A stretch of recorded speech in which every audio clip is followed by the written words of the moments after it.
Halloween 2 from 1981. Tagline, The Boogeyman is Back. Directed by Rick Rosenthal. Written by John Carpenter and Deborah Hill. Music by John Carpenter. Made for a budget of $2.5 million. Made $25.5 million. So, respectable amount of money it made. Although the extra budget in this, I didn't feel like really made it that much better than the first movie, which was made for significantly less. But yeah, it seemed like, I would say, the same quality. It was definitely not better quality. It was the same quality at best. At best, yes. Principal players, Jamie Lee Curtis playing Laurie Strode, Final Girl, and dun dun dun, she's his sister. Which, I mean, they really, what is it, about 3/4 of the way of the film we find this out? Yeah, it's Loomis is in the car ride back to Smith's Grove, and whoever the executive woman is and the U.S. Marshal that's been hired to take them back there. She's like, I got to tell you something. There was notes that were kept from you that were locked up by the court, blah, blah, blah. There was a younger sister, and, you know, that, yeah, it's like toward the end of the film. Yeah. Dick Warlock, which is a hell of a name, plays the Shape / Michael Myers, who is the sororicide. I looked that fancy word up. Sister killer / Okay. Which is what he does. I mean, literally in the first two films, he's killing his sisters. I mean, she's my sister. She's my sister. I'm going to kill her. I'm going to kill her. He was in Firestarter in 1984. Ooh. I mean, I think these are all like stunt gigs. Oh, okay. The Thing, Escape from New York, Inner Space, Spider-Man 2002, wow, Child's Play 2 and 3, The Abyss, Pumpkinhead, ooh, Big Trouble in Little China, Friday the 13th, A New Beginning, Halloween 3, Season of the Witch, and then Angel 1 and 3, which is a low budget movie about, it's kind of a rape revenge style movie about a kid. It starts out with a girl who's in high school, but at night she's a hooker on the streets of LA. Okay. And then, like, I mean, throughout the rest of the movies, they're one way or the other, they drag her back into the where she has to kill a bunch of people, kind of like the female version of Death Wish or something. So. Okay. What season would Pumpkinhead be going into? Creature feature? It would be a creature feature. Okay. And God, I can't wait for that. I love that fucking movie so much. That's going to be fun. Donald Pleasant's back again as Dr. Samuel Loomis, the Doom Prophet, and the Van Helsing of the series. Pooh Bear, Dr. Loomis. He's a little bit more Pooh Bear in this movie. Oh, he is a lot more Pooh Bear in this movie. Charles Cyphers plays Lee Brackett, the local town sheriff again. Only in it for like a split second, just enough to realize his daughter's dead and then to fuck off. Yeah. So, I mean, Lance Guest plays Jimmy, the ambulance driver who's smitten with Laurie in the movie. He was in The Last Starfighter that Nick Castle directed. Jaws the Revenge, Altered Perceptions from 2023, and Night of the Wolf, which is a pretty good werewolf movie about a werewolf that starts attacking an old folks' home. Wait, what? Yeah, it's like there's a retired group of these old folks or whatever that living in a home, and there's a werewolf that's about, and it's like a lower budget, but they actually do a pretty good job with it. Yeah.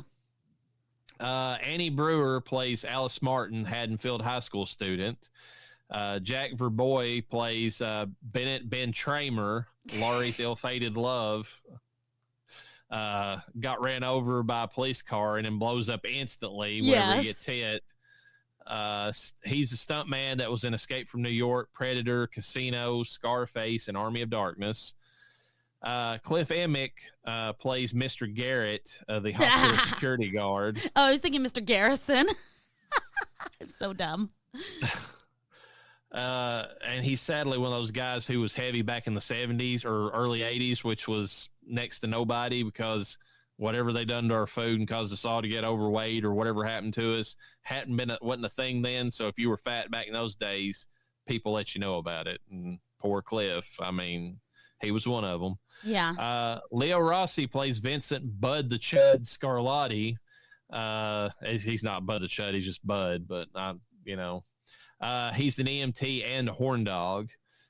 Pamela Susan Shoup plays Karen Bailey, who's a nurse that's likes to get a little bit freaky in the movie. Yeah. Ford Rainey plays Dr. Frederick Mixter, who's the chief of staff, likes to get a little drunk at the country club downtown. Anna Alicia plays Janet Marshall, who's another nurse and student. There's a lot of hospital staff getting killed in this movie because that's primarily where it's fucking set. Gloria Guilford plays Virginia Alves, who's the ethnic head nurse and kind of a bitch, you know. But she's just trying to do her job, so it's forgivable. And Tawny Moyer plays Jill Franco, who's another nurse in the movie. And then John Zenda plays Terrence Gummel, who is the U.S. Marshal, who is terrible at checking pulses. I'll just leave it at that. God. I'm going to say it right now. Most of these nurses, they were one size fits all. Yeah, you couldn't tell one being killed for the other. Yeah. Synopsis. We pick up right where the original film ended. Laurie's friends are dead. Laurie herself has been transported to the local hospital to treat her wounds, and Loomis is running around town with the local police trying to track down Michael after he survives 6 shots. 6 shots! 6 shots! And pieced out like a white trash dad being asked to pay for child support. No, you didn't. Michael goes around town killing and chilling while riding Sam Hain or Samhain on shit and blood because it looks cool, all the while looking out for Laurie because Mikey don't let a job go undone. Turns out that Laurie is actually his sister. What the twist? And somehow Michael has to kill every sister in his family. First responders get slayed. Hot tub Hanky Panky gets permanently delayed. And Dr. Loomis throws himself into a fire to save the day. There you go. Oh, my God. Body count. 10 counted, 14 non-counted. Ooh, we've gone up, folks. We have. They had to compete with Friday the 13th, which basically stole from the original 78 movie. Sean Cunningham even admitted it. So now it's, each one's chasing each other at this point. Alice Martin is stabbed in the chest with a butcher knife. Ben Tramer is hit by a car and burned to death in the funniest fucking explosion I've ever seen in a movie. It was wild. Outside of prom night. There was a pretty funny one in that one. Mr. Garrett has a hammer claw took to the head. Bud the Chud gets strangled to death with a cord. Nurse Karen Bailey is drowned and peels to death in a hot tub that is hydrotherapy or something in the hospital. Hydrotherapy. And you know what? Hold on. We got to stop right here because never in the history of ever has a man turned on the water too hot for a woman to get in. She was like, ooh, it's so hot. No, that's not how this works. We're going to speak about this. I mean, we're going to talk about this right now. The fact that Michael's hand can go under the water and doesn't get burned, but she does, ain't right. Somebody wasn't paying fucking attention. And it was probably John Carpenter, even though he wasn't directing, he was producing. But he even says in the trivia, he did it for a paycheck and he fucked off. So, I mean, there you go. Yeah. And it's Michael Myers. So people are really going to absolutely let that slide because there's a lot of things that happen to Michael that shouldn't affect him. The fact he gets shot all the time and doesn't bleed. 6 I mean, times. 6 times I shot Michael. I shot him 6 times. So we'll let that one slide, but I did notice that. But before it even happened, because he dunked her head in a few times before he brought it back up and nothing had happened to her face quite yet. It took about the 3rd time that we started seeing something. But before that even happened, I was like, oh, I bet you nothing's going to happen to his hands, but something's going to happen to her face. And that's what happened. Yeah. And it, for sure, that's how they did it. Let's see. Dr. Mixter is found with a syringe in his eyeball, which is actually a pretty good effect scene. I'll give him that. Nurse Janet is stabbed in the temple with a syringe and then injected with air, which is actually a cool kill because most people don't realize that if you inject somebody with air, you can get an embolism from it and die. So, I mean, that's got some science behind it. Nurse Alves is found with blood draining from an IV. That's a cool kill just because he literally just let all of her blood drain out into the fucking floor. Yes. Nurse Jill is stabbed in the back with a scalpel and then lifted up off the ground, and then she dies kind of off screen. It's not really that great. And then U.S. Marshal has his throat slit with a scalpel and one of the most ridiculous deaths in the movie and probably in the series. So really? Because who was the guy that found Nurse Alves, whatever, He found her and he slipped and he passed out. I thought he died, but we find him later. He gets knocked out, and then he comes to, and then he passes out again. That's Jimmy. That's the EMT or the ambulance driver who was attracted to Laurie. So did he survive? He survived officially because he only passed out at the end of the movie. Okay. Although non-counted. Okay, he's there. Let's throw him in there. He dies from head trauma, but in the TV cut of the movie, which a lot of people say is superior, or in certain ways, he survives overall. So that one's on the fence. You could say he died, but they don't show it in the movie. Okay. Alan Gateway's son is unknown. It's mentioned in Halloween 4 that, he died during the events of this movie. Dr. Samuel Loomis and Michael Myers technically both die at the end of the movie, but we know that's bullshit because they come back in part 4. They never die. And although they've been burned, they've got scars. Yeah. Even though, whatever. Other taglines for the movie: more of the night he came home. Nope. He came back to finish what they'll never forget. That sounds dirty. He would do anything for love, but he won't do that. How do you kill what's not alive? Which doesn't make any sense because he is. Yeah. Whatever. Did you enjoy Halloween? He did, but he's not satisfied. That is nasty. That they're being naughty. The nightmare isn't over. I like that, but that's kind of very Freddy Krueger-ish. It is, which is before Freddy. It was even a thing. Yeah. All new from the people who brought you Halloween. More of the night he came home. That is both a bad one and too long didn't read. Yeah, TLDR, and it's terrible. Just when you thought it was safe to go trick or treating. Okay, that could work. Speaking of that, how'd you like that scene that's kind of half shown in the movie where the kid has eaten the razor blade and his mom's like dragging him into the hospital and blood's just gushing out of his mouth? I love that one too. I love that it's addressed again later in the films. Do you know why that was in that scene?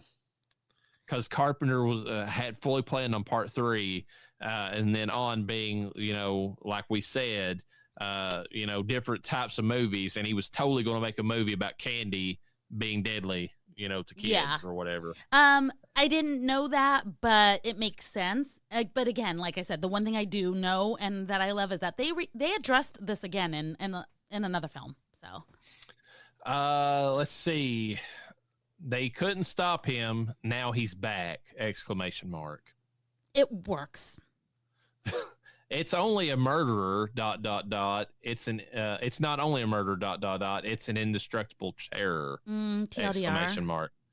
The sensational follow-up to the worldwide phenomenon. Jesus. More terror, even more terrifying. No. Halloween in all caps. The horror smash of the 70s. Halloween 2, all caps. The horror smash of the 80s? ? No, it wasn't. We'll just say that. Okay. Make me want to smash my head against something, which Michael Myers is amazing at doing. He is the king. He likes to go around smashing people's heads into stuff. Smashing pumpkins, more like smashing skulls. That might factor into a movie I might cover later. I'm just going to throw that out there. Okay. So we'll go. He does it so much that doesn't give away anything. No, it doesn't at all. Quotes. Doyle's neighbor. Is this a joke? I've been trick-or-treated to death tonight. Sam Loomis. You don't know what death is. I love that quote. You don't know what death is. He's so fucking dramatic. He is the most dramatic Pooh Bear ever. I didn't put this in there, but that first movie where that kid goes to the Myers house and he's trying to spook him away, and he's like, "Get your ass away from there," or whatever. Like, I love that scene. I love it. He smiles after he says it too. That's my favorite part. It's like he's proud of himself, and then he's like, "I did something kind of naughty tonight." It's kind of funny to watch. Sam Loomis. I shot him 6 times. I shot him in the heart, but he's not human. Who, Loomis? Fucking who, Pooh? Okay, Jesus. And of course, he was my patient for 15 years. He became an obsession with me until I realized there was nothing wrong within him, neither unconscious nor reason that was even remotely human. An hour ago, I stood up and fired 6 shots into him again, the 6th. And he just got up and walked away. I'm talking about the real possibility that he is still out there. Lee Brackett, doctor, I'm just about there. Sam Loomis, what? Lee Brackett, the point where I stopped taking orders from you. Yeah, that was Lee. That was the Lee that I was like, there we go. Now we're getting somewhere. Yeah. Sam Loomis, in order to appease the gods, the druid priest held fire rituals. Prisoners of war, criminals, the insane animals were burned alive in baskets. By observing the way they died, the druids believed they could see omens of the future. 2,000 years later, we've come no further. Sam Hain isn't evil spirits, and I'm saying it the way he did, because it's always bad in these movies. It isn't goblins, ghosts, or witches. It's the unconscious mind. We're all afraid of the dark inside ourselves. Samhain is like Arkansas. You should not. Why do we have to pronounce it like that? It's Samhain. I'm with Loomis on this one. I'm sorry. I agree that it looks like Sam Hain. I said it for years that way, but when Trick or Treat told me the correct way to say it, now I say it the right way. Yeah, well, I have witches that will fucking come after me if I don't say it properly, but I'm here, witches, to say it's spelt like Sam Hain. Don't come at me. Listen, I'm a firm believer if the place says it that way, that's what you go with. It's like Louisville. Everybody says Louisville or Louisville. No, it's Louisville. Say it the way that we say it. Told my husband this, and then I told my coworkers at work because they listen and they're like, "Where is he from?" And I obviously don't say you're from there, but I was like, if you don't say it properly, it's like I have to say it right, or he's gonna show up and stab me in the back or something. It's like Versailles, Kentucky. Yes, in Paris, France, it's Versailles, but we say Versailles, and that's what we call it. It looks like Versailles to me, so And those aren't even the weirdest ones we pronounce, so I'm just throwing it out there. Movie review. Visually, I don't think this movie improves on the first one whatsoever. I really don't. The visual effects are cooler because they're more graphic. I'll give them that. The blood oozing out on the floor. Ben Tramer's burnt body is a really cool effect in the movie whenever they're sitting there trying to, do the autopsy. The needle to the eye for Dr. Mixter is pretty cool. The fire at the end, cool scene. Iconic scene of him walking completely engulfed in flames. Yeah, that was, and then was it her that was watching him walk by? It was Laurie Strode just kind of watching him walk toward her, slunk down again because in this movie, they give her a reason to be slunk down because she's doped up throughout the entire movie. That is true. However, I think there is an excuse. She's fucked up from the first film. She's got a reason, but she had more she had more just fight in her in the first movie. In this one, she's literally just running from Michael the entire time. Yeah. I don't even know if she doesn't even really, the only thing she does take the fight back to him is when Loomis is directing her to open up those valves for the oxygen machines or whatever. That was cool because I liked how the noises were making him swing in that direction, and he was getting real fucking close. And I'll tell you what, those motherfuckers did not know how to fucking be quiet. I will tell you that much. Speaking of that scene, when she shoots him, she does shoot him in the eyes. Yes. And that blood runs out of his mouth. That's a cool look. Yes. That is a cool look. I'm trying to give the movie credit where it's at because it ain't in the story. I do not like the story in this one whatsoever. No, I just don't. It wasn't it. I'm trying to think. I mean, it's literally just, the one cool thing at the beginning is them showing that interstitial scene. This is my favorite part of the movie. The interstitial scene where right after Michael has escaped, when Loomis looks down and he's gone. Yeah. And then we go to Michael and he goes to that one old woman's house. She's making the sandwich for her husband who's asleep. And then Michael's like, that shot is actually my favorite shot probably in the series. She's standing there looking into the living room. They were filming it from the husband's point of view, and Michael is standing directly behind it. It's a creepy fucking shot. It's like long range. It's perfect, but the rest of the movie does not do anything as good as that. Well, what creeped me out about it is the way she's just kind of standing there so still. She almost looks Michael Myers-ish, but also I was like, is she fucking dead and she's going to fall over any second? I didn't know that until obviously, what happened. But that's where he gets his butcher knife, of course, because that's what she's been using to smother the mayonnaise on the sandwiches. I thought there was chicken on the. No, I thought I saw some raw chicken on the cutting board. No, because she was like cutting ham. Okay, that makes sense. She was making him a ham sandwich because I don't know if this was a thing in the early 80s. Instead of having like deli sliced ham, she had a big chunk of it, and she was cutting it off for him. That was a thing definitely back in the day. We used to have a meat slicer or whatever, but maybe they just had sex and she's making him a sandwich, you know? Well, he decided to do what most men do and just go to sleep after sex, which is reasonable. These are two roles. They knew what to do. They understood the assignment. But I like that scene where they're going through the town and they're showing what's happening that night. I like those scenes. Yeah. But the rest of the movie keeps cutting back to that fucking boring ass hospital, and I do not like the hospital stuff at all. I was like, I've never liked it, so I was like, I'm gonna give it its chance. I gave all these movies its chance, and some of them improved. They really did. But I gave it its chance. I'm like, this movie puts me to sleep. It's basically my melatonin because it's all in this dreary hospital. All the rooms look alike. All the nurses look alike. Yes. There's no difference. And the scenes where they're out and about in the town, perfectly fine. It's kind of cool to see the aftermath of the first movie. When it goes back to the hospital, I'm like, snooze alert. Yeah. Even with the good kills in the hospital, it's boring as fuck because the scenery is the fucking same. The only thing I can give you in the hospital, I can only give you one thing, and maybe you'll agree with me, but maybe you won't, is that I did appreciate the emptiness of the hospital for only one reason. That's not a thing that would happen nowadays. Maybe back then in that, fake town, maybe that was a thing where, there wasn't a lot of people because there wasn't a lot of excitement in that town.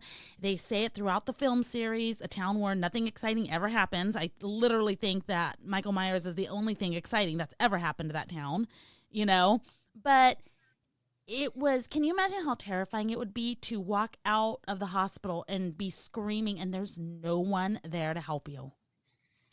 Yeah, I will give them this. If like little town hospitals, there are a couple around here. A lot of them have shut down because it's, either you conglomerate and get with a bigger chain or you just go out. Yeah.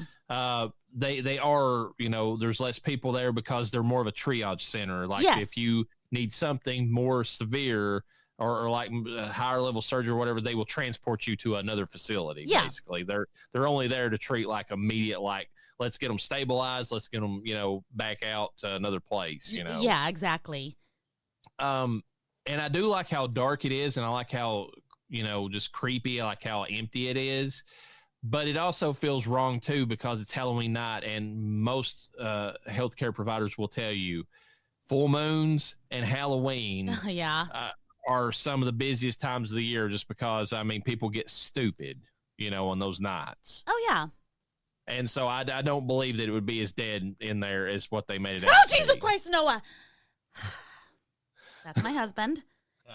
Scared the shit out of me. Happy Halloween. Thanks. You going to be back by 8? Hopefully.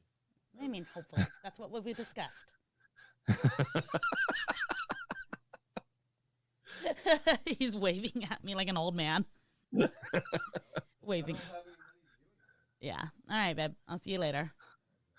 That's further proof that I had everyone for all the screams that you get. And I know it sounds ridiculous, but your girl had eye surgery to stop my eyes from bleeding 15, 16 years ago. And it took away my peripheral vision. So if you wonder how I get scared every time that happens, it's not an act. I literally cannot see on the side of myself. So, and they be sneaking up in the dark. I have curtains up and everything in here. Yeah, you kind of scared me for a second there. It actually did make me jump a little bit. Which is good. It's Halloween. Everybody deserves a good scare, But okay, anyways, back to the show.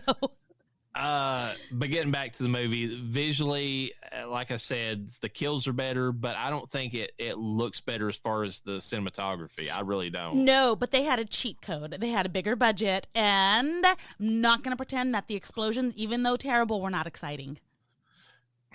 When I saw him get hit and then that ghetto-ass Kmart explosion happened, I was still like, yeah. I was laughing. I was like, this is bad. This is bad. I'm sitting there eating candy, and I'm like, nice. The story, like I said, I really don't like the introduction of her being the sister. I really don't. I agree with Carpenter. It didn't need to be added at all. It's better if he just randomly chose her to be the one that he attacked. I disagree. I do like the fact that that's his sister. It works in Rob Zombie's version because they show the baby. That is true. They don't show the baby at all in the first film on this one. You don't know that she exists. And then their plotline for how the house is acquired and how, well, it's not acquired. I think the Myers, no, not the Myers family. It's the Strodes that own that house, isn't it? The Strode Realty is trying to sell it. Okay, it's trying to sell it, and then the Strodes adopted her. Fucking weird, but I know Loomis kind of tried to make it a deal, like, I don't understand why they adopted her. Or then I found out they adopted her, and he was weirded out by that, but I don't know why. But anyways, I like it. Realistically, in all the timelines, I was surprised in H2O when they said no, or not H2O, but in 18 when they were like, oh, no, that was just a rumor somebody started. And that was such a quick way to dismiss it.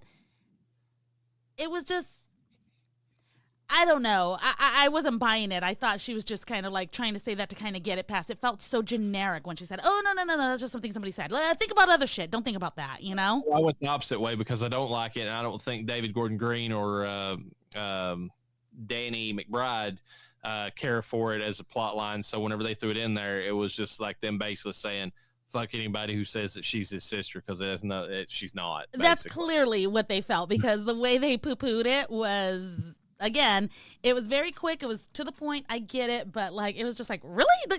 You're going to take all of that before, but then again, she's also got like 3 kids that are unaccounted for. They might as well get it. It's Halloween. Anything goes with this film franchise, you know?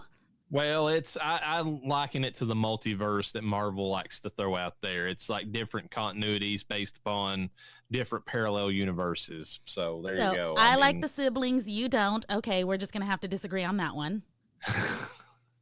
I just don't. It makes him less evil somehow, because like he's got a reason to go after her now because she's related to him. Like before, it was a situation where she just was in the wrong place. It's the evil that attracts him. There can only be one. It's like the Highlander, you know? She has the ability to be just as evil as him. Well, that's funny because you literally are discussing, either Rob Zombie's movie, which technically goes into that, or you're buying into the Thorn like druidic thing because like the family is destined to be like, carry the evil and blah, blah, blah. It's not my fault. Winnie the Loomis said it, so. Not in this movie. Not in this one, no. Acting wise, Laurie's fine again. Jamie Lee Curtis. Dr. Loomis is fine, even though he's a little bit more over the top in this one. He's not my favorite Loomis if you're going for over the top Loomis, but he's along that continuity, I guess. You know what Laurie Strode sold to me in this film? And I don't know if you'll agree with me or not. She sold to me that adrenaline is a hell of a fucking drug.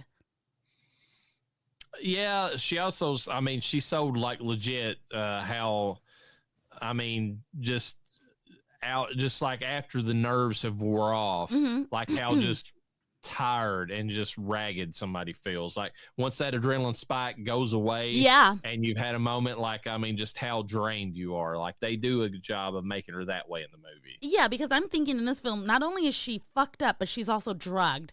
The drugging will take the edge off. It doesn't make you not completely feel the pain. I don't know that there's any pain blocker that will completely, other than when you're having an epidural, but then again, you can't move with an epidural, you know?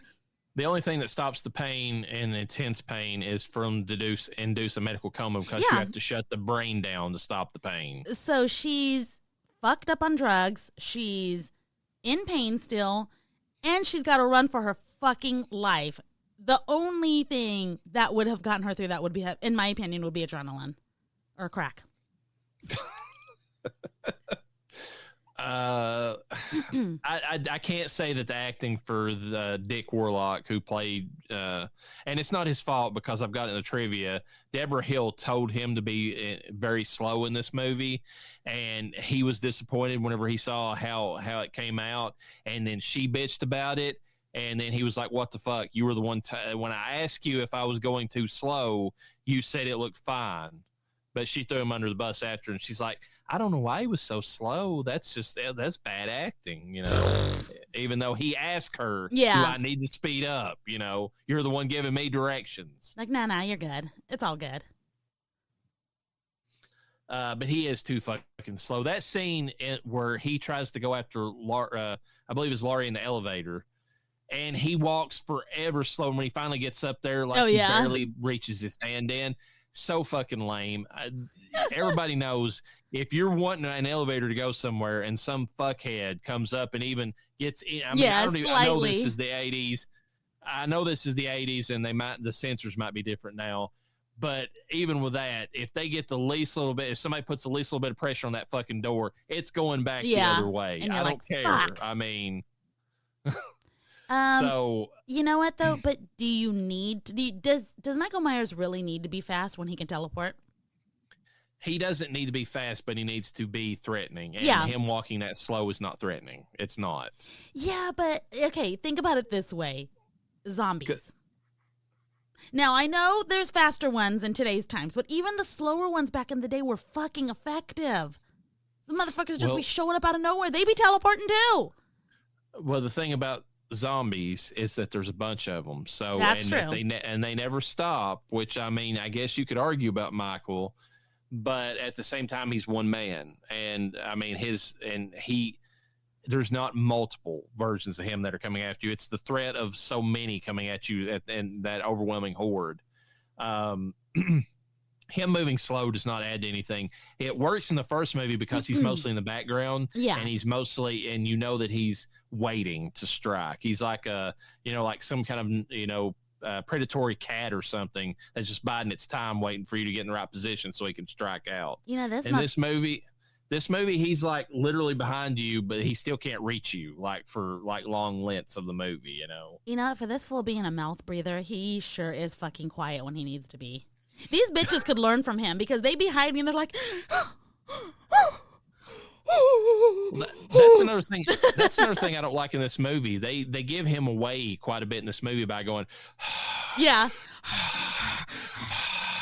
like it works better in the first movie where, I mean, like I go back to that scene, but Laurie's standing there and he appears right behind her. Yeah. And you might hear his breath after you see his face, but you see the face first. Oh, I mean, and this one, they have his breathing and then you're like, oh, fuck, he's somewhere around. He's a mouth breathing motherfucker. Music's still great because it's that classic, Carpenter score. You can't get any better. Although there are certain ones that I noticed that cues in this movie that I didn't like as well as in the first movie. There's one scene where there's a chord that Carpenter hits and it sounds kind of funky even in the first movie. It's like a brrrr, but the way it applies in some scene in this movie, I just remember it. I can't pinpoint it, but it's somewhere in the hospital. Big whoop, because they're all the same in the hospital. But the way that he plays it almost has a comedic effect. It doesn't quite fit that scene because Michael's walking towards something. It's like, brrr, and it's just it almost sounds like a fart, like an electronic fart or something. I know what you're talking about. It's definitely a synthesizer sound, and it's one thing if they're holding it and pressing it and adding other keys to it, but in this case, this was just like a blaring. Brrr. Yeah, and I don't know. The rest of it's fine. It plays out like the first movie for the most part, music wise. Yeah. So, I'm just gonna throw it out there. I still don't like this movie. It's fine. It's not the worst slasher we've seen by any means. Whenever I was describing it to Cody and I was just kind of talking to him about it, this is as mid can get as far as the slasher goes. It's right there. It exists. Okay, I mean, but if I want over the top Loomis, it's not. I don't. This is not the movie that has over the top Loomis. This is he's getting there, Loomis. So it's not even got that going for it. Yeah. And Laurie's kind of wasted in this movie. I mean, they give her a reason, but she's still wasted. Yeah. And literally wasted. She's, I'm out of it. And then, like I said, that setting, it's so dull after a certain point. I just get sick of seeing that hospital. Yeah, it is very dull. It's very boring. It's very depressing, but not in a good way that it that enhances the film in any way. And I say this because I know that or like older fans of this franchise love this fucking movie. They always say, "Oh man, part two, that scene where he's on fire, that's fucking amazing, man." And that scene is cool. I'll give them that. But it's in a movie that's not that great. It's just okay. Oh, you know? I mean, and we've covered this before on this show. I mean, on this podcast, it's like, you can have good scenes in a show, but like if the overall movie is just kind of meh, like, I mean, it still doesn't make it a great movie for having those individual scenes in it, you know? Yeah, I think for me, the most disappointing thing of this film is if I didn't care for Laurie Strode too much in the first film, I especially did not appreciate her in this film.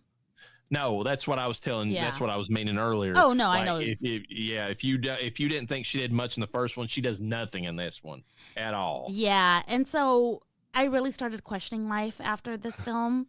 And it's like, where are we going? Like, I know I haven't rewatched 3 yet. I did not include that with this. I don't know if you did or didn't, because I'm like, I did not, because it's its own thing. Yeah. And 3 is just, 3 goes places. 3 throws it to the wall and says, let's see what fucking sticks with this thing. Yeah. It's out there. And a lot of people, even directors that come in the future, are like, look, 3 is so underrated. And I remember loving it. I'm going to keep that love in my heart right now, and we will rewatch it and we will address it when we need to. Even my husband loves it.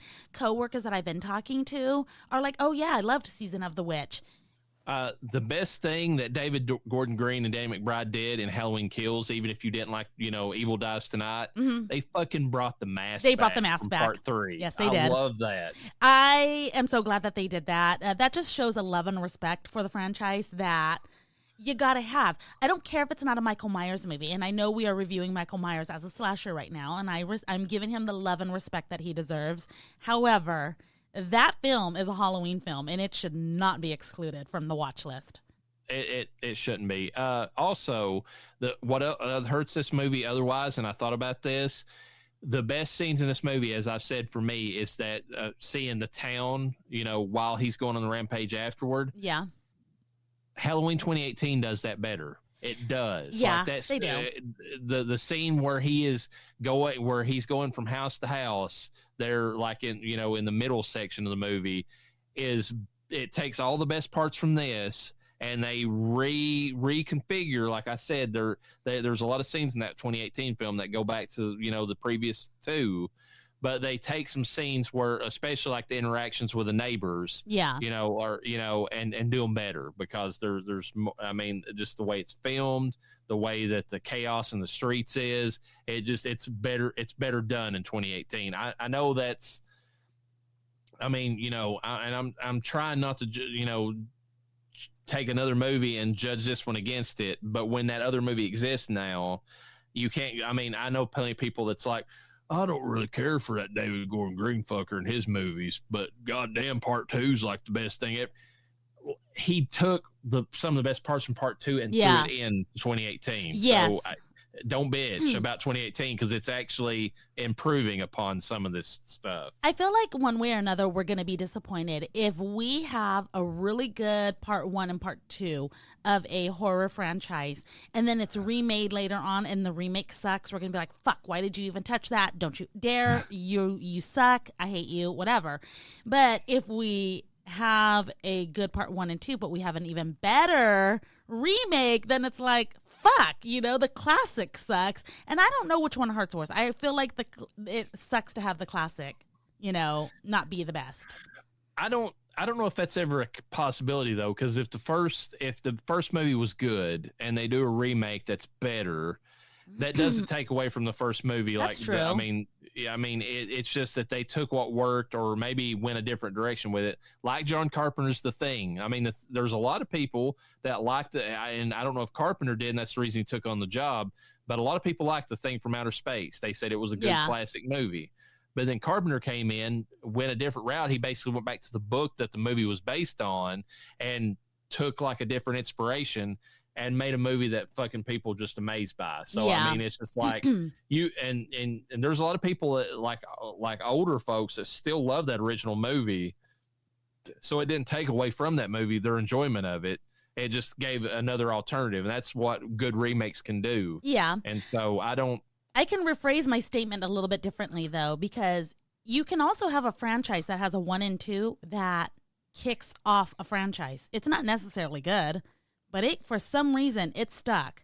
And it kicked off a franchise. Friday the 13th Part 1. There you go. And then it can be remade, and that is when, in my opinion, it kind of sucks.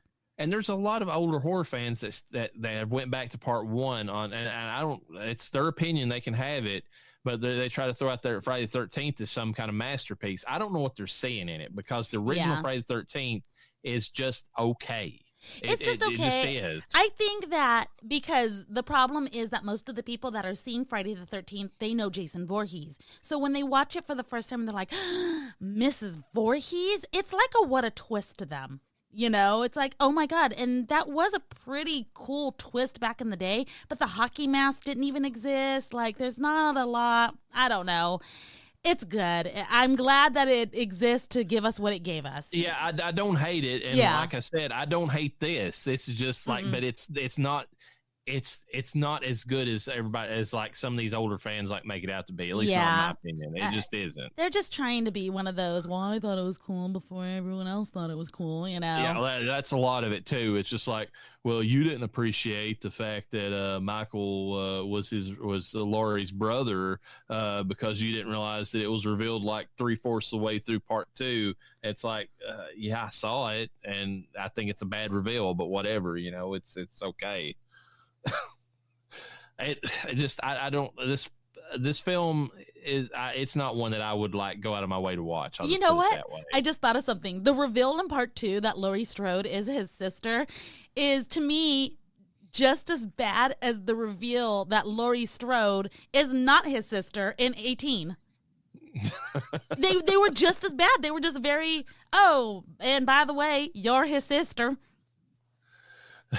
Well, the problem is that I don't even think they wanted to acknowledge it in 2018, but they had to throw it in there because the old fans that loves Part 2 would bitch. Because they had another film. They had H2O that cemented the fact that she was the sister. Yes. You know, so the older fans were like, what the fuck? Is she not the sister anymore? So they had to throw something in there to appease them, you know. Oh, which I don't think it did, because there's a lot of those older fans just like, fuck David Gordon Green in his fucking 2018 movie. Oh my God. Whatever. It's okay, folks. I think Part 1 is still better, and that says a lot. I mean, the fact that it was not even a fraction of the budget that they used for this, and it still somehow looks better to me. But you know, it is what it is. Yeah. Trivia for this movie. This film was bookended by the song Mr. Sandman, sung by the Chordettes. The tune would also be used in the later Halloween movie H2O 20 years later.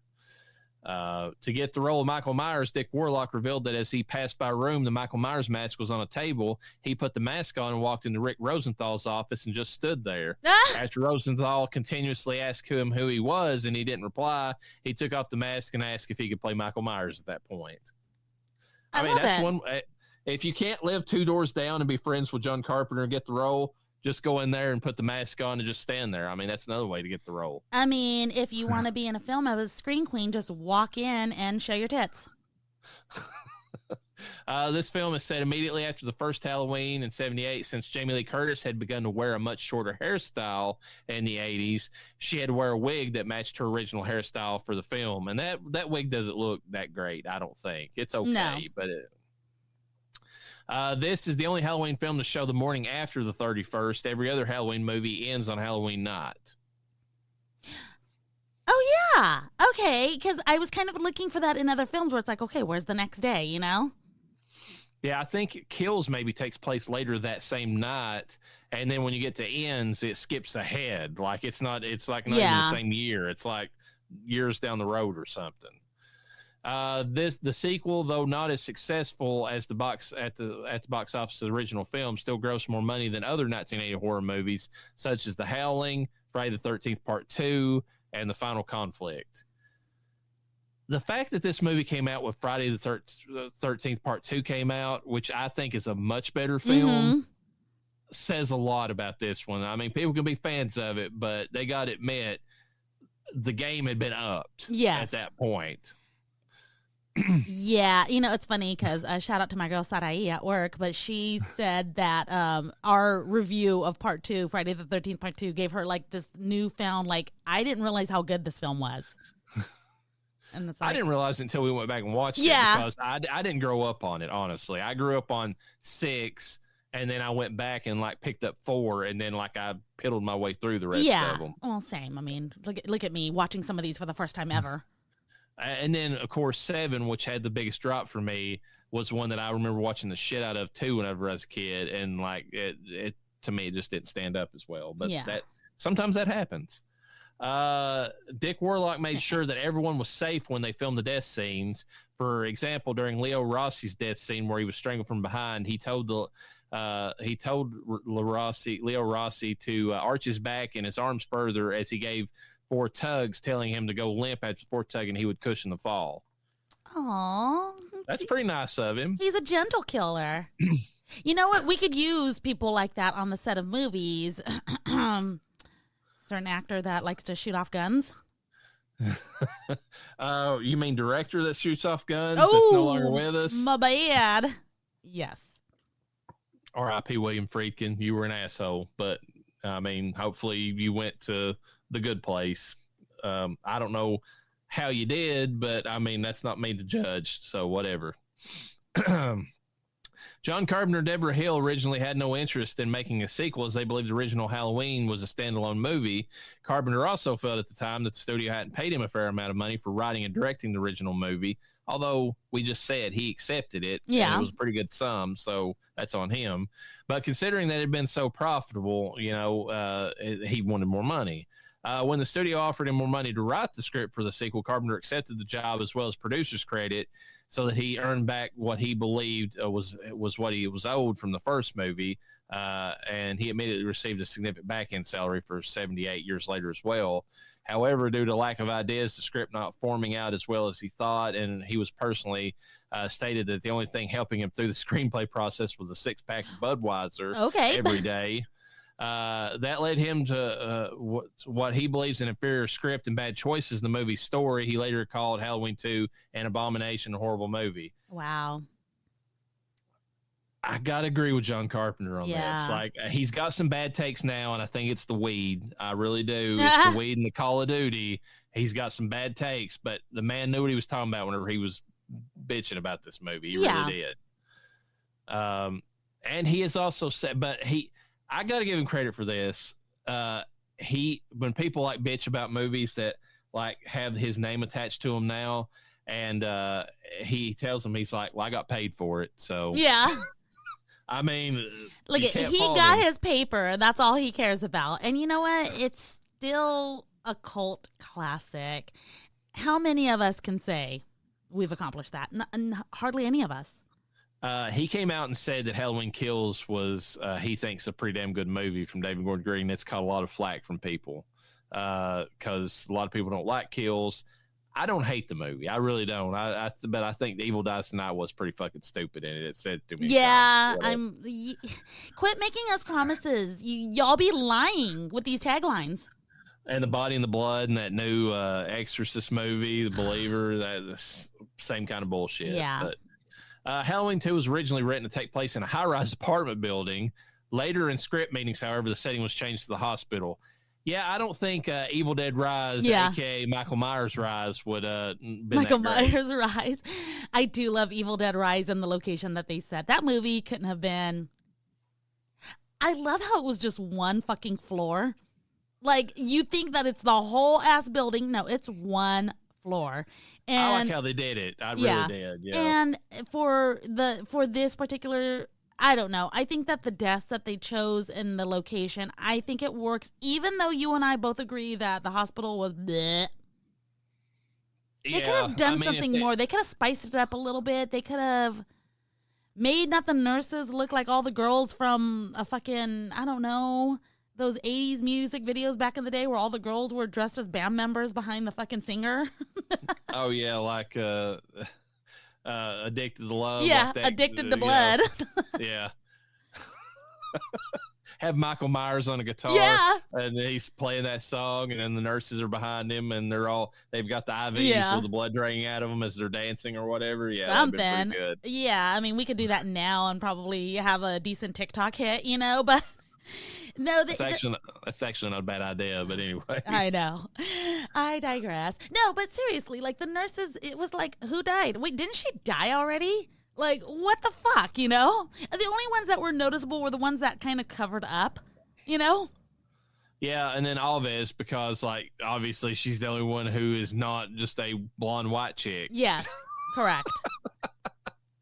I know there were some brunettes in the movie, folks, but still. Believe it or not, if you look real closely. The scenes at the hospital with the mother and her son dressed as a pirate with a bleeding mouth as a result of an injury from biting a razor blade was originally supposed to be the first look at Carpenter Hill's anthology idea for the series after this film. I like that inclusion because I do see him setting up the anthology, but it didn't peter out, so it didn't really matter. It didn't matter. The first of 4 films in the series to begin with the ending of the previous film.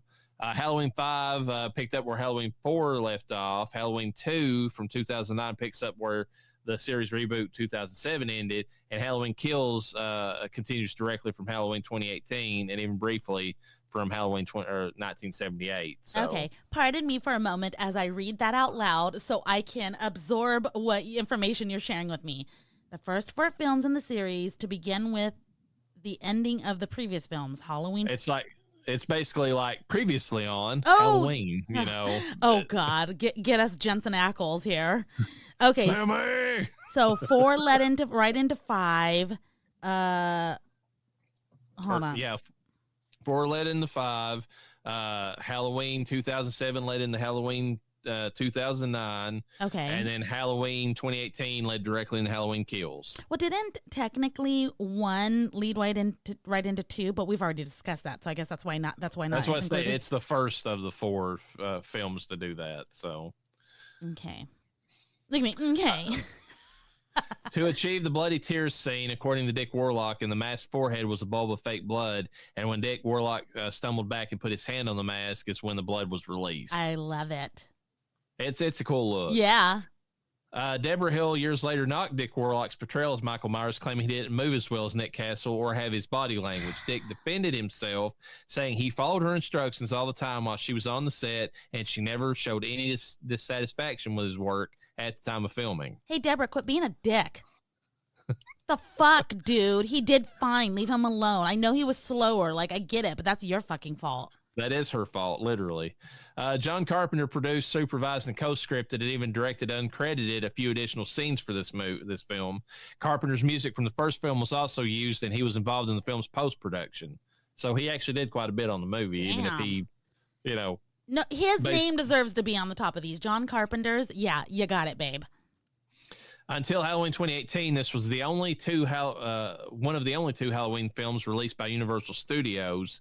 After the massive success for the first film, Universal picked up this one, and then they picked up Season of the Witch, which didn't fare so well. Universal gave the rights to Trancas International, an affiliate of Universal's, who produced the films until '89. In 1986, the rights were sold to Miramax, who again has them now to go forward. So it seems like Universal and Miramax are just kind of like playing, hot potato with this franchise. Yeah, and Miramax is under Paramount, I believe, is what I looked up. Which means that they could either be on Paramount Plus or they could be on Peacock if these shows come up. That also means that Michael Myers could appear in a Scream film. I mean, really, he could, because they own the rights to both. Legitimately. Also, that being said, it's funny. So Universal still has some rights because clearly we have a lot of Halloween at HHN. Yeah, well, they can always go back to 2. They can always use the new films. Oh, yeah, they got fucking Loomis all the time in the houses I go through. Yeah, so, I mean, well, and they can also always get the rights to that stuff because they license out to other people, Warner Brothers in particular, which that's a whole other thing. But there's rumors that Warner Brothers might be up for sale before too much longer, or at least parts of Warner Brothers. And I hope to God Universal tries their best to get that because I don't want the Rat House to get them. So yeah. Oh, shit. In front of my house right now. I'm watching on the camera. But obviously we have that house down the street. This guy, I have to send you pictures. This guy has a ton of fucking skeletons. He's got a couple of the 12-foot skeletons. He's got a whole area in the backyard you can walk through. He's got a whole horror theme going on that he does for his wife. If you're listening, honey, you know what I want. Anyways, so it's attracting a lot of people this year. And now we've got like people driving down our street and like literally just parking in front of my house right now. Well, driveway specifically. Are they parking like old station wagons that are from Smith's Grove's sanitarium? Thankfully not. We would not be recording at the moment. Tommy Lee Wallace was originally offered the opportunity to direct this film, having worked as the editor and production designer on the original. But like I mentioned previously, he had his own thoughts about where the sequel should go, picking up years later. Wallace maintained his interest and was still set to direct, even appearing as a director in 1980 trade ad released by Film Waste Pictures. But when Carpenter finished the script and presented it to Wallace, he was extremely disappointed to discover the intention to make the film as bloody and violent as the original's imitators, which had used such conventions to ensure their success.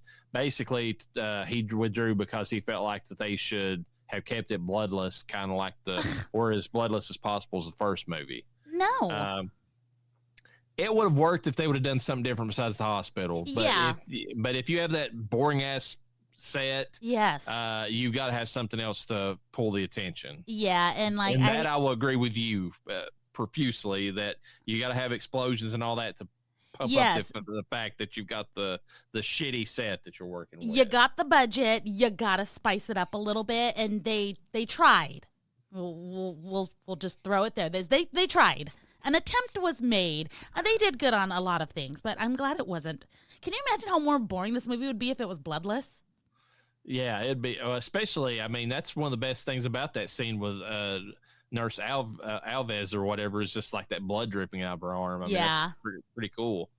Pamela Susan Shoup told Femme Fatale's magazine in 2001 that she didn't want to do the film because she hated horror movies and it required nudity, which she'd never done before, but her manager pushed her into it, saying it was a high-profile production. She reluctantly agreed. She spent 2 days shooting her nude scene in the jacuzzi and hated every minute of it. She was crying on the second day heading to the studio and almost didn't go. The producers had promised her a closed set, but she counted 19 people, mostly men, standing around watching her get naked every day. And then the director started pressuring her into shooting it fully nude, which wasn't in the contract. Shoup said she almost agreed, but producer Deborah Hill finally stepped in and told her she didn't have to do it. Jesus Christ. Also, I read that jacuzzi tub was freaking cold. Ooh, hell no. Yeah, so that's a whole thing. I mean, yeah, no wonder she jumped in and was like, ooh, it's hot. No, it was cold. This is one of the only slasher films in 1981 to remain uncut, like others that have been heavily cut by the MPAA, such as Friday Part 2 and My Bloody Valentine in 1981. So they somehow got the MPAA not to cut out all the blood and other stuff. I don't know how, but yeah. The entirety of the opening first 3 minutes of the film is simply archive footage from the previous film. The director used theatrical differences to enhance his version of the ending. Okay. At around 1 hour, 17 minutes, Jamie Lee Curtis did her own stunt when she falls out of the chair into the parking lot asphalt. That's cool. At the end, Hunt asks what's the court, and is told 10 so far, or what's the count, and is told 10 so far. But altogether, there are 13 victims between the first and second movies. There's the mechanic in the first movie where Loomis finds the truck with a hospital gown and where Michael got his coveralls. And also poor Alice, the first victim in Halloween 2, who either hasn't been found yet or is actually, in actuality, her death was filmed by John Carpenter post-production to get one more kill to make it scarier. If counting the novels based on the two movies, there are two additional victims. One is a guard who was killed at Smith's Grove the night that Michael escapes, and also a female news producer is killed when she discovers Michael is stowed away in her trunk while trying to fix a flat tire, which is how Michael drove himself to the area where the hospital is. That's not including poor Lester, the German Shepherd, and the dog he ate at the house. Poor Lester. So them not having the right, but they also say so far, so they kind of hedged their bet in that scene. So I give them that. Yeah. That's kind of crazy though if they still haven't found that mechanic. Like that's I mean, it's only like a day removed, but still, like, I mean, that sucks for him. Where did he go? And damn, how did they hide that big ass body? I'm just kidding. In a rough draft of the script, Michael Myers was supposed to hide in the trunk of the blonde reporter's car. Like I said, the car was to get a flat tire. She'd go to her trunk, and Michael was to jump out and kill her. However, the scene was cut due to it not really having much of a purpose in the overall plot of the film. Could you imagine him slowly getting out of that trunk with the fucking direction of fucking what's her name? Yeah, and then all of a sudden you just hear that diddly, little sound. It's like she would have had so much time to run. The first of two Halloween movies directed by Rick Rosenthal, who would later go on to helm Halloween Resurrection in 2002, the eighth and final film in the original series. Rick, you ain't batting too high in my opinion here, buddy. I mean, you get this one, which is okay, and then you get the worst fucking thing that's pretty much been put in a major series. Yeah. Dick Warlock was 41 playing a 21-year-old Michael Myers. I mean, it's not hard. You got a fucking mask on. I'm just saying. Yeah. John Carpenter spent time growing up in Bowling Green. There are several references, like I said, Russellville, Smiths Grove. Bowling Green is in Warren County, where Haddonfield's set. And Elrod, Chestnut, 31 West Bypass, and Scottsville are all names of local streets in Bowling Green. Additionally, someone in the film makes a reference to the Lost River Drive-In, which is a real drive-in theater in Bowling Green, Kentucky. Wow. So there you go. We do have a Bowling Green out in Sacramento, which is near where I live. And it is like, it's like a diamond in the rough. So it's like surrounded by ghetto neighborhoods, but it has never turned into a ghetto area. Like, it has maintained itself. It's hidden. It's weird. And it just matches its name because just the lawns are just always perfectly green. I don't know. It's hard to explain. So every time I hear Bowling Green, I'm thinking of that area, which is, it's gorgeous. I wouldn't want to live there because of where it's surrounded, but.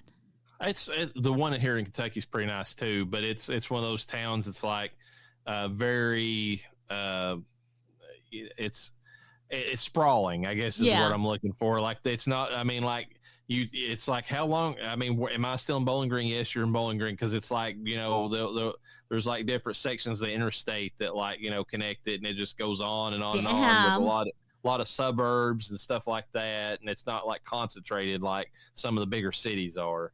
And it's only like an hour north of Nashville, so they've got like this whole competition between each other. Oh shit! For like music. Cage the Elephants, like one of the bands that came from Bowling Green, Wow. So at around 24 minutes, although uncredited, actress Anne Marie Martin plays Karen's friend Darcy Esmont, who needed a ride home after the Halloween party they attended. She was billed under her real name, Eddie Benton, as a rival opposite Jamie Lee Curtis in the Canadian horror film Prom Night the year before. Oh, so wow. a little prom night interaction going on. Ooh. I think it's funny too, because I just watched Halloween after watching this one, the original Halloween. And whenever Annie is telling, is talking about Ben Tramer, she mentions the fact that he's going to a party to get drunk. And that's exactly where he's coming from in this movie. They did a good job with that, because that's why he dopily walks out in front of in the middle of the street, because he's just blasted out of his mind. Oh, yeah. Dick Warlock sold the mask, knife, scalpel, boots, and jumpsuit to a haunted house owner in Ohio in 2003. Warlock claims that because producers expected this film to be the last film in the series, they let him keep the costume. However, after they did that, they made Halloween 4, they realized they made a mistake and never again let a cast and crew take props from the set. Therefore, subsequent sequels use different masks that look rather different and shitty, by the way. Yes. Oh, my God. The mask Warlock wore is actually the same exact mask, a repainted, modified Captain Kirk mask that's worn in the original film. It looks different in the sequel because the paint had faded for a few different reasons. First, Nick Castle liked to keep it in his back pocket between shoots, so the paint was rubbing off from that. Yeah.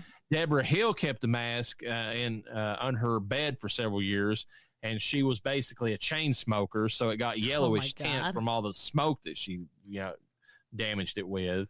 The mask appears wider because Dick Warlock is shorter and stockier at 5'9" than Nick Castle, who's 5'10", so the mask fits his head differently, so it's kind of stretched out a little bit. Oh my God. This is a little bit of trivia because I don't know what movie you're going to pick, but in Halloween 4, the reason the mask is they didn't have the first mask to use, but they made replicas that were exactly based upon the specifications from the first two films. The problem is that whenever they got them back from the people who made them, they had made them hot pink on the face and they had made the hair blonde. Why? So they had to go through and spray paint them white on the face, which covered up a lot of the like contours of the mask, which made it look goofy as fuck in the part 4. Those were horrible. And then they had to spray paint the hair brown, but they fucked up and forgot to spray paint the hair brown in one of the masks. So if you're watching part 4, there is a scene where Loomis gets attacked in the school by a blonde-haired Michael Myers for like one scene, and then it goes back to being brown for the rest of the film. It's kind of hilarious when he pops up. Yeah. Okay. First of all, those masks were horrible. Is what I want to say. But second, the one in part 5 looks like Nick Cage. It straight up looks like Nick Cage. That's the one actually I have behind me right now. Oh, on the camera. Which, okay, but homie, okay, how clearly it was hard to redo the mask and everything. Like, he sold the mask, the scalpel, the boots, and the jumpsuit. Oh my God, how are we ever going to recover those? It was the mask that they had to worry about, but everything else, I think they were fine. Oh, the fucking mechanic suit looks fine in all the rest of the movies. Yeah. That's not the issue. Good God, the mask. I'm looking at pictures of the mask right now, and they are the ones in the 2018 David Gordon Green, I especially the burnt one from Kills on. Yeah. I love that look of the mask. It's really good. I don't mind the one that's in the Rob Zombie remakes because in that one they establish a different continuity where it's actually Judith Myers' boyfriend who brings the Michael Myers mask to have sex with Judith, and that's when Michael takes the mask after he kills him. Yeah. And it's older by the time that he actually uses an adult, so it's got that aged look to it. Yeah. And in part 2, where people have like grabbed at the mask and kind of tore it and it's peeling, like you can see more of his face in that movie, which is fine because even though I do appreciate the eyeless look in the original, Zombie was going for a different thing with a more, human Michael in his movie, so it works out. Yeah. But the first 2 movies are the only ones in the original continuity that have good masks. The one in H2O is stupid as fuck. Like, he's got spiky hair in that fucking movie. Yeah. They had to make him more with the times. Yeah, he looks like he's from the 1998, which is dumb. Oh my God. It's so true. And it's not aged at all. It's like, this is 20 years later. That mask, that latex is not doing anything different. Like, really? So question, can we at least agree that his hair in H2O was a lot better than Josh Hartnett's haircut? Oh, it was for sure, yes. It was not a bad haircut. It was just look stupid on Michael, is all I'm going to say. Yeah, and the eyes through the mask look fucking so dumb. They do. Like, he really doesn't look good with his eyes showing. Mm-mm. All right, Death Holler awards for this one. Laurie Strode is worthless in this movie. Yeah. She's not a good final girl in part 2, but, I mean, they give her a reason, but still, she just limps through a hallway, kind of screams, help me, and then waits for Loomis to save her. That's really what she does. I don't. Yeah, she was weak in this. It was literally Loomis that was doing everything, and I was like, you know that meme where it's a guy poking something with a stick, and it's like, do something. Yeah, I know what you're talking about. That was me doing that to Laurie Strode. Like, fucking do something. I understand she was drugged and she's in pain and shit, but like, bitch, run. Well, even when she got out of the hospital there at one point, she's hiding in a car. Yeah. Which is fine. But then for some reason, Jimmy decides to get in that specific car. Yeah. And she doesn't try to prevent his head from falling. She just waits until he's signaled the horn. Yeah. Which is already too late at that point. Oh, yeah. So, yeah. I mean, she does nothing in the movie. Yeah, she's pretty useless. Michael Myers is not at his best in this movie because he can't even open a fucking elevator door. He's that weak. Yeah, he's very slow. He can teleport though, so he can somehow lift a nurse with a scalpel off the ground, but he can't open up an elevator door. That's semantics. But seeing his eyes bleed, seeing him on fire, that's cool. Pretty cool. Best kill, Ben Tramer, because it's fucking hilarious. That explosion is so fucking stupid. And the body that results is later on in the movie is actually pretty cool effects. I liked it. That looked good. And then from Michael, since that was an accident from a cop and not technically from the killer, the best Michael for me was that bloody IV. I just like the fact that he was smart enough to like, I'm just gonna let this bitch bleed out, you know? Yeah. So this isn't a kill. This is more like a best death, if anything. But I really loved when that guy slipped on all the blood and fell and fucking just blood just spurts out of his mouth. That was, I loved it. Best scream. It's Laurie. Laurie again, because that's all she does throughout this movie. Yeah. It's just scream. Best boobs, Nurse Karen before they get burnt. Yes. You know, and if she would have turned into Freddy Krueger with burnt tits, then that would have been weird, but it would have been expected because he does that a lot. Yeah, maybe that's where the inspo came from. Best side character, I couldn't come up with one. I really couldn't. Like, I mean, because Loomis is a main character for sure. He's not side anything. Most of the other side characters are bad. I mean, I don't really. The nurses are lame. That one bitch that comes to get Loomis from Smith's Grove. Yeah, she's just kind of like exposition thrown out there. There's nothing to her. That cop is okay. The cop that takes him around and shares a cigarette with him or whatever, he's all right. Yeah, you know? I agree with you. I don't have one. Franklin Award goes to Loomis because he's borderline annoying in this movie. He really is. He's getting there. 6 shots. I shot him 6 times. He took it up a notch in this film, and he didn't. He needed to bring it down from the first film. How annoying is Doom Prophet? He's kind of getting annoying. That's Loomis. He is. Yeah. Dumbest moment. God, there's a lot in this movie. That car explosion's dumb. Jimmy taking off on a blood-slick floor like his ass was on fire, just so he could fall and get his head hit. Sam Hain, like how was it pronounced? Why was it written? And then the explanation later, it's like they worship the Dark Lord. That's not what Samhain is about. So like the whole thing's bad. Michael being Laurie's brother. Don't you dare. I know some people love that, but don't you dare. It's dumb. It's dumb. It's dumb. It's like that meme from Glass Onion. Don't you think it's smart? No, it's dumb. It's just dumb. Jesus. All right. Anything else you want to say about this movie? You can say your piece about Laurie being the sister being like the best thing in cinematic history. Go ahead. You have your. I'm not going to say it's the best thing in cinematic history. I am going to say that it fucking works because I don't know. I don't know what the drive is. It's like he's drawn to her. Just some random hoe. Like, that doesn't make sense to me. It's like, oh, that's some girl I met on the side of the street. I want to kill the fuck out of her. That makes it more evil, though. Like, he's so evil that he wants to just fucking finish the job, even because he didn't get it done the first time, That could.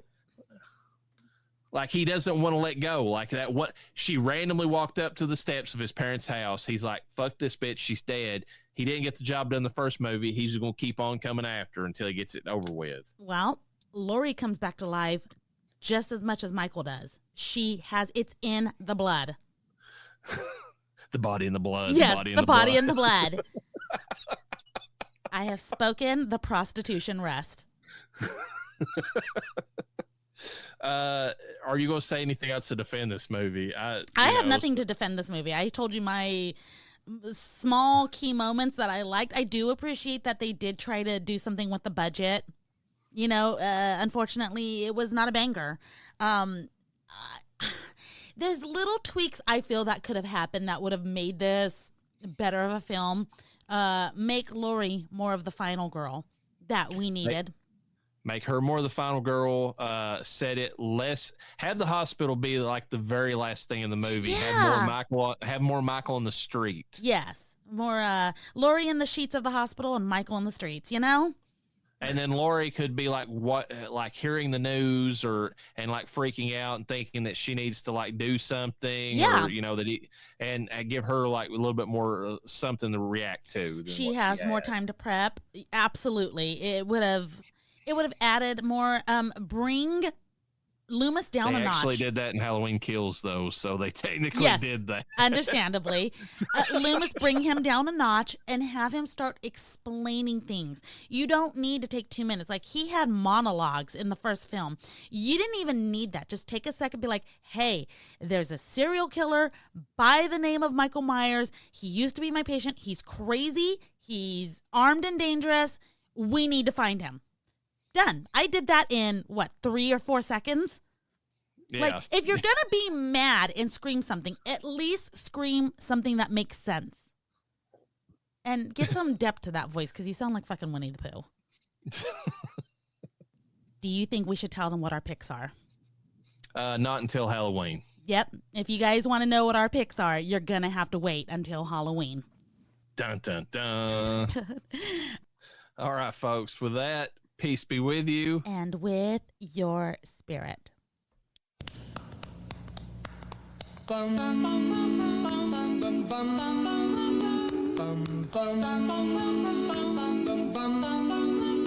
Mr. Sandman, bring me a dream. Make him the cutest that I've ever seen.